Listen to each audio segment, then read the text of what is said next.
Hi friends, good evening all of you. I am Mahendra. You are most welcome to join Om Classes channel. दोस्तों, आज की video में हम लोग लेखपाल से संबंधित प्रश्नों को लेकर के आए हैं और ये प्रश्न बहुत ही महत्वपूर्ण होंगे।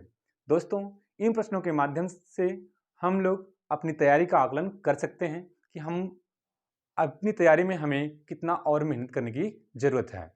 दोस्तों, वन बाय वन करके हम लोग यहाँ पर प्रश्नों को देखेंगे। आपको यहाँ पर 5 सेकंड के लिए समय दिया जाएगा। आप आंसर अपने पहले देंगे, उसके बाद हम इसको सॉल्व कराते हुए आगे बढ़ेंगे। दोस्तों, यहाँ पर पहला क्वेश्चन है, स्थानीय मेले पर टैक्स कौन लगाता है? तो आप बताएंगे इसको। स्थानीय मेले पर टैक्स लगाता है ग्राम पंचायत, वो भी राज्य सरकार की अनुमति से।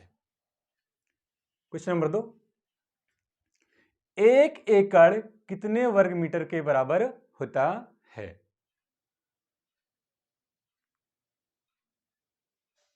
तो दोस्तों, 1 एकड़ जो होता है वह 4096.8 वर्ग मीटर के बराबर होता है। साथ ही साथ दोस्तों, यहां पर देखते हैं हम लोग, जो अंतरराष्ट्रीय माप क्षेत्रफल की मापने की इकाई है वह हेक्टेयर है। हेक्टेयर में मापी जाती है अंतरराष्ट्रीय स्तर पर। क्वेश्चन नंबर 3 को देखते 3 को देखते हैं हम लोग। ग्रामीण अधिवास की सबसे छोटी इकाई होती है।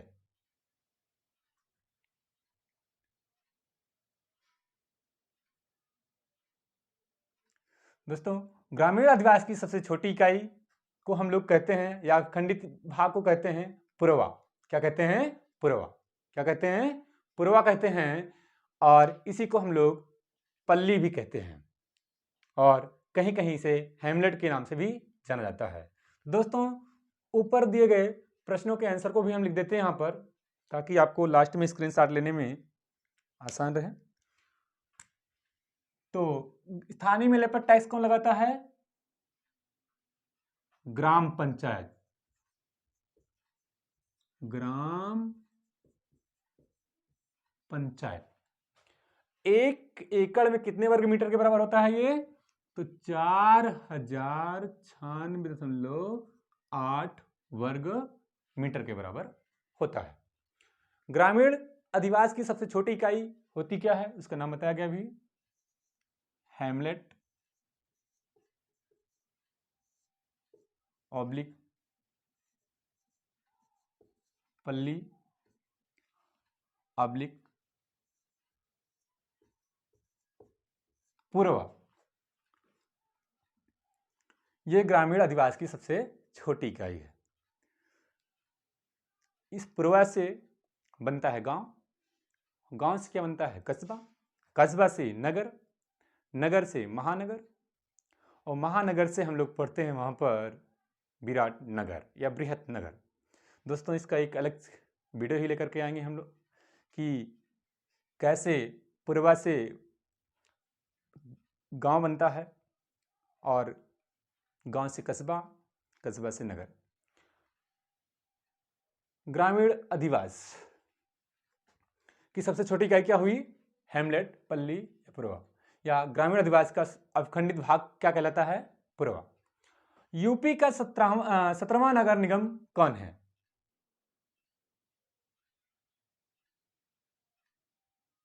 कौन है? शाहजहांपुर।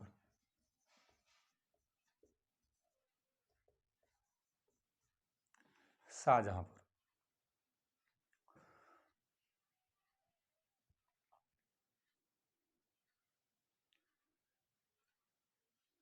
17वां नगर निगम कौन है? शाहजहांपुर। नगर निगम जो आता है ये कहाँ आता है? महानगरों में। और जो नगर पालिका होती है वो कहाँ होती है? नगर में जो होती है वो संचालित इकाई होती है, कार्यपालिका की संचालित इकाई होती है। क्वेश्चन नंबर 5 देखते हैं हम लोग। यूपी में चकबंदी विभाग की शुरुआत कब हुई? 1954 को। और कहां पर? मुजफ्फरनगर।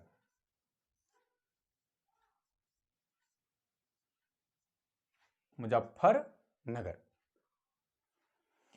एसडीआई में भारत की रैंकिंग क्या है, और वो भी 2020। यहां पर हम कर लेंगे 2020 एसडीआई ह्यूमन डेवलपमेंट इंडेक्स, मानव विकास सूचकांक में भारत की रैंकिंग 2020 की क्या है। तो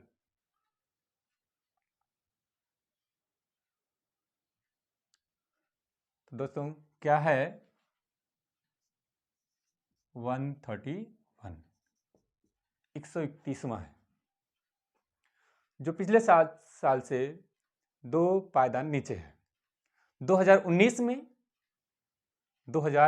में अगर देखा जाए तो 129वां स्थान था एसडीआई में भारत का।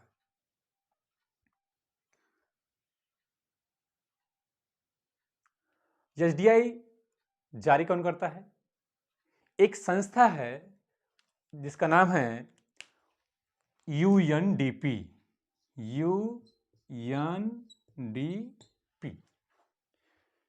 यूनाइटेड नेशंस डेवलपमेंट प्रोग्राम, संयुक्त राष्ट्र विकास कार्यक्रम। यह यूएनओ की एक एजेंसी है। यूएन संयुक्त राष्ट्र संगठन की एक एजेंसी है वैश्विक स्तर पर, जो कि देश के विकास के आंकड़ों को जारी करता है, जिसमें आधार बताया गया था जीवन प्रत्याशा, शिक्षा, या तीसरा है प्रति व्यक्ति आय,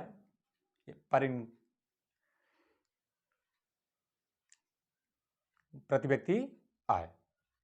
और प्रति व्यक्ति आय को ही, अगर प्रति व्यक्ति आय अगर अच्छी रहती है तो जीवन स्तर में सुधार होता है, या प्रति व्यक्ति आय ऑप्शन में रहता है जीवन स्तर। तो 3 हो गए आपके, कौन कौन? जीवन प्रत्याशा, शिक्षा और जीवन स्तर। इस 3 आधार पर एसडीआई रिपोर्ट जारी की जाती है देशों की, जिसमें 2020 में एसडीआई रिपोर्ट 2020 में शीर्ष स्थान किसका था? नॉर्वे का। और अंतिम स्थान किसका था? नाइजर का। तो नॉर्वे जो है यहां पर वो शीर्ष स्थान है, और जो नाइजर है यहां पर वह अंतिम स्थान है। और पाकिस्तान का स्थान 154वां है, और भूटान का 129वां है। क्वेश्चन नंबर 7 को देखते हैं। उत्तर प्रदेश में सर्वाधिक रोजगार देने वाला क्षेत्र कौन सा है?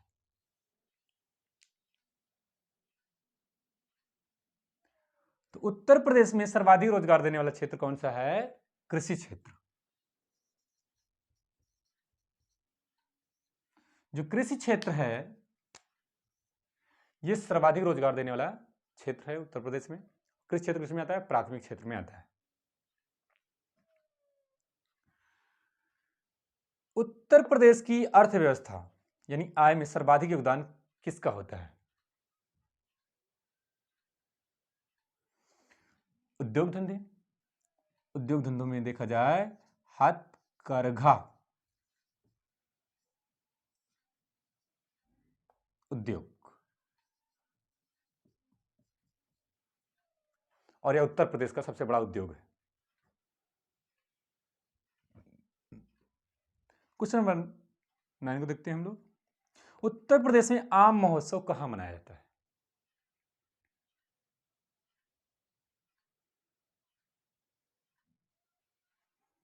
कहां मनाया जाता है? तो बताएंगे लखनऊ में। उत्तर प्रदेश में आम महोत्सव कहां मनाया जाता है? लखनऊ में। और लखनऊ में आप जानते हैं मलिहाबाद है, आम के लिए प्रसिद्ध है। और आप जानते हैं वहाँ पर दशहरी और लंगड़ा आम के लिए प्रसिद्ध है, यानी विभिन्न प्रकार प्रजाति की आम वहाँ पर पाई जाती हैं। और आम कैसा फसल है? आम कैसी फसल है? तो उष्णकटिबंधीय फसल है। और आम का अगर वैज्ञानिक नाम देखें तो मैंगीफेरा इंडिका होता है। आम का वैज्ञानिक नाम क्या होता है? Mangifera indica. और इसमें एक आम की प्रजाति होती है अल्फांसो। अल्फांसो आम जो है सबसे उत्तम किस्म की प्रजाति का आम है। और साथ में आप देखते हैं आम्रपाली भी क्या है? आम की एक प्रजाति होती है। और राष्ट्रीय आम दिवस जो मनाया जाता है वो 22 जुलाई को मनाया जाता है। कब मनाया जाता है? 22 जुलाई को। क्वेश्चन नंबर 10 को देखते हैं। उत्तर प्रदेश की पूर्वी सीमा का निर्धारण को करने वाली नदी का नाम क्या है? तो उत्तर प्रदेश की पूर्वी सीमा का निर्धारण करने वाली नदी आप जानते हैं कि नेपाल में, यानी हिमालय पर्वत के पास, हिमालय पर्वत से नेपाल में निकलने वाली जो नदी है उसका नाम है गंडक नदी। कौन सी नदी है? गंडक नदी। जो मैदानी भाग में आती है तो नारायणी नदी के नाम से जानी जाती है। भारत में उत्तर प्रदेश में बहते हुए यह बिहार में पटना के पास गंगा नदी से जाकर मिल जाती है। और यही नदी, गंडक नदी ही उत्तर प्रदेश के पूर्वी सीमा का निर्धारण करती है। बिहार और उत्तर प्रदेश की सीमा का निर्धारण करती है। और गंडक परियोजना जो है वो गंडक नदी पर बनी है और ये उत्तर प्रदेश और बिहार की संयुक्त परियोजना है। भारत की शुद्ध राष्ट्रीय, हाँ तो इस नदी का नाम लिख देंगे हम लोग। नदी का नाम है गंडक नदी। भारत की शुद्ध राष्ट्रीय आय की गणना किस आधार पर की जाती है? तो आप जानते हैं भारत की राष्ट्रीय आय की गणना की जाती है प्रति व्यक्ति आय पर। यहां पर शुद्ध कहा गया है तो शुद्ध जो राष्ट्रीय आय होती है वह होती है NNP सफिक्स FC, यानी नेट नेशनल प्रोडक्ट। और भी किस पर? फैक्टर कास्ट पर, यानी साधन लागत पर किसी देश की शुद्ध राष्ट्रीय उत्पाद ही उस देश की शुद्ध राष्ट्रीय आय होती है। यानी किसी देश की राष्ट्रीय आय निर्धारित होती है किस पर? NNP सफिक्स FC पर, यानी साधन लागत पर। FC मतलब फैक्टर कास्ट, फैक्टर कास्ट मतलब है साधन लागत। इधर आके देखते हैं हम लोग 12वें प्रश्न को देखते हैं। चूसक नगर किसे कहते हैं? चूसक नगर किसे कहते हैं? तो चूसक नगर हम लोग कहते हैं महानगर को। किसको कहते हैं? महानगर को। क्योंकि ये जो चूसक नगर है आपको बताया जाएगा, इसके अलग अलग सा वीडियो लेकर के आएंगे जिसमें आपको पूर्वा से लेकर के गांव, कस्बे, नगर, महानगर के से लेकर के उसकी सारी विशेषताएं जो कि एग्जाम में आने वाले महत्वपूर्ण प्रश्न होते हैं सब पे चर्चा की जाएंगी। चूसक नगर किसे कहते हैं? महानगर को। अर्थात एक जो महानगर होता है कहा जाता है कि सभी नगरों के केंद्र में होता है और हर सभी नगर क्या होते हैं? इस पर निर्भर होते हैं। इसी में एक अलग से क्वेश्चन दिया गया है, नगर का अन्य नाम क्या है?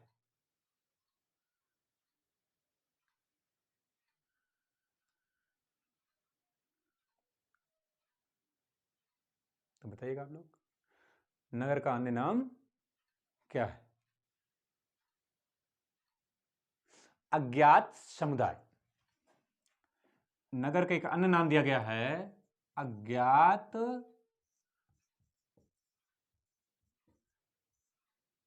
समुदाय।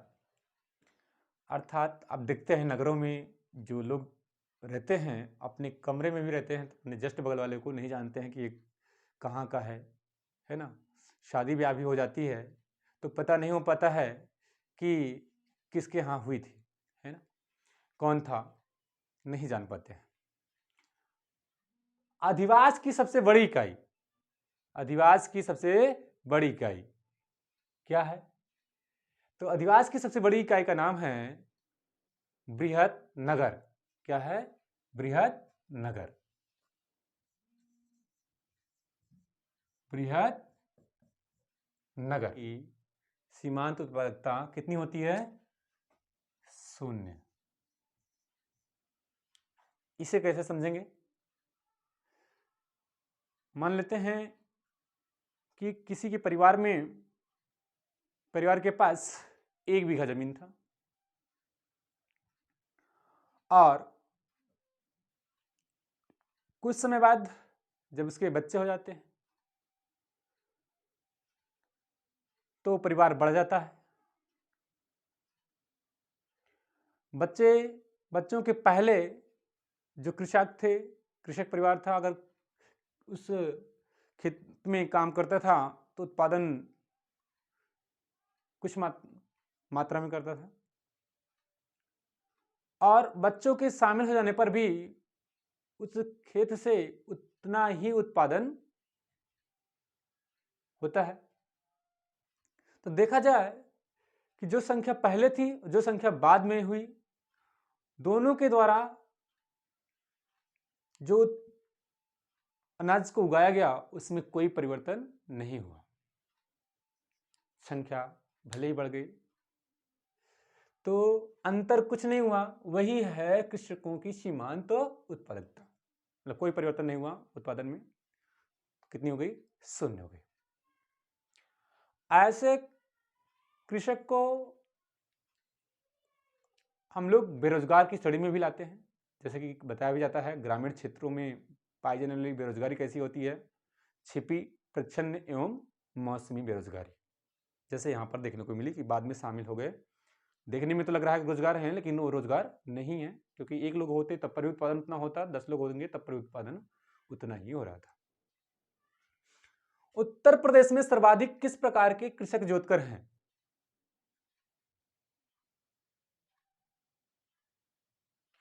तो उत्तर प्रदेश में सर्वाधिक कृषक जोतकर हैं, उनका नाम वो है सीमांत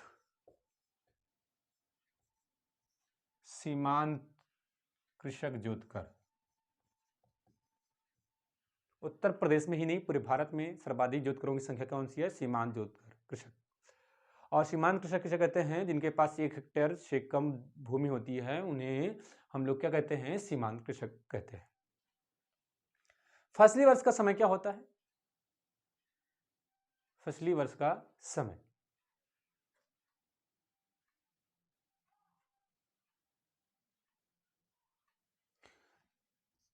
1 जुलाई से 30 जून। क्या होता है? 1 जुलाई से 30 जून। इसी फसली वर्ष को कृषि वर्ष भी कहा जाता है। नेक्स्ट क्वेश्चन 17 देखते हैं। उत्तर प्रदेश में राजस्व परिषद का मुख्यालय कहां है? तो उत्तर प्रदेश में राजस्व परिषद का मुख्यालय कहां है? प्रयागराज में। और राजस्व परिषद की स्थापना की गई थी 1831 में, ब्रिटिश काल के दौरान। आर्थिक सर्वेक्षण, क्वेश्चन नंबर 18 देखते हैं हम लोग। आर्थिक सर्वेक्षण किसके द्वारा प्रकाशित किया जाता है?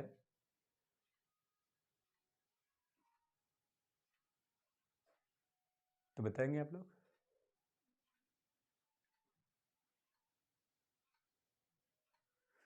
वित्त मंत्रालय। किसके द्वारा? वित्त मंत्रालय के द्वारा। यानी केंद्र सरकार के बजट पेश करने से पहले ही आर्थिक सर्वेक्षण किया जाता है। किसके द्वारा? वित्त मंत्रालय के द्वारा। भारत में गरीबी का आकलन किस आधार पर किया जाता है? बताइएगा।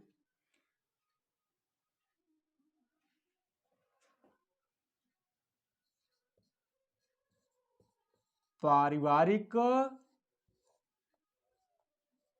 उपभोग व्यय पर, पारिवारिक उपभोग व्यय पर भारत में गरीबी का आकलन किया जाता है। दोस्तों इसी के साथ हम गरीबी पर कुछ इंपॉर्टेंट क्वेश्चन आपको बताते हैं, जैसे कि गरीबी कैसी समस्या है। तो गरीबी एक सामाजिक समस्या है, ना कि आर्थिक समस्या है। कि गरीबी में हमें मूलभूत आवश्यकताओं की पूर्ति सरकार द्वारा की जाती है।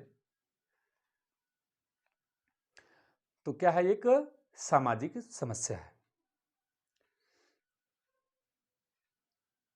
गरीबी का आकलन करने के लिए विभिन्न समितियां गठित की गई, जिसमें सबसे पहले वाईके एलेक्स समिति थी, जो ऊर्जा आधार था, मापन का आधार क्या था, ऊर्जा था, जिसमें 2400 कैलोरी ग्रामीण क्षेत्रों के लिए बताया गया और 2100 कैलोरी शहरी क्षेत्रों के लिए बताया गया। इसी का संशोधित रूप आया लकड़ावाला समिति। इसने मापन का आधार जो बताया, गरीबी मापन का आधार व उपभोक्ता मूल्य सूचकांक, इन्होंने भी ग्रामीण क्षेत्रों के लिए 2400 कैलोरी और शहरी क्षेत्रों के लिए 2100 कैलोरी का आधार बताया। ये दोनों सब क्या है, एक दिन का, एक दिन में एक व्यक्ति यदि 2400 कैलोरी ऊर्जा लेता है तो उसे गरीब नहीं माना जाता ग्रामीण क्षेत्रों के लिए, और 2100 कैलोरी अगर ऊर्जा ले लेता है शहरी क्षेत्रों के लिए यदि एक व्यक्ति, तो वह गरीब नहीं माना जाता। लेकिन इसके द्वारा क्या बताया गया, अलग अलग राज्यों के लिए अलग अलग रिपोर्टें आ रही थी, जिसकी वजह से यह असफल हो गया। उसके बाद तेंदुलकर समिति जो है, वह भी गरीबी मापने वाली समिति है, और इसने दैनिक उपभोग व्यय पर इन्होंने भी बताया गरीबी का। यानी पहली बार कहा जा सकता है कि व्यय के आधार पर, यानी इनकम के आधार पर कह सकते हैं। और उसके बाद है रंगराजन समिति, जो आधुनिक समय में गरीबी का आंकड़ा जारी किया जाता है, आकलन किया जाता है। रंगराजन समिति कह सकते हैं नवीनतम। ये भी क्या है, 32 इन्होंने बताया 32 रुपया प्रति व्यक्ति निर्धारित किया है ग्रामीण क्षेत्रों के लिए।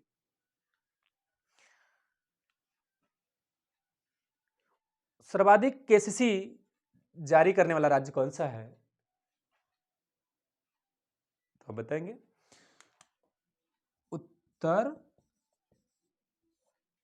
प्रदेश। उत्तर प्रदेश सर्वाधिक केसीसी जारी करने वाला राज्य है। तो केसीसी की शुरुआत देखा जाए तो 1998 1999 के आसपास हुई, और यह खरीफ की फसल से केसीसी की शुरुआत हुई। पहले केसीसी की वैधता 3 वर्षों के लिए होती थी, अब केसीसी की वैधता 5 वर्ष के लिए कर दी गई है। तो ये सारे प्रश्न आपकी तैयारी का आकलन कराएंगे कि हमारी तैयारी कैसी चल रही है। अगर अच्छे मार्क्स आए हों तो अच्छी बात है, नहीं तो अपनी प्रिपरेशन को बढ़ा दीजिएगा, क्योंकि ऐसे ही क्वेश्चन आने वाले हैं लेखपाल भर्ती परीक्षा में। दोस्तों, यदि यह वीडियो पसंद आया हो तो इस वीडियो को अधिक से अधिक शेयर करें, ताकि विद्यार्थियों को अच्छे अंक प्राप्त हो सके। और इस वीडियो को अभी तक आपने सब्सक्राइब नहीं किया है तो सब्सक्राइब कर लें, और वीडियो की लेटेस्ट अपडेट पाने के लिए बेल आइकन को दबाना न भूलें।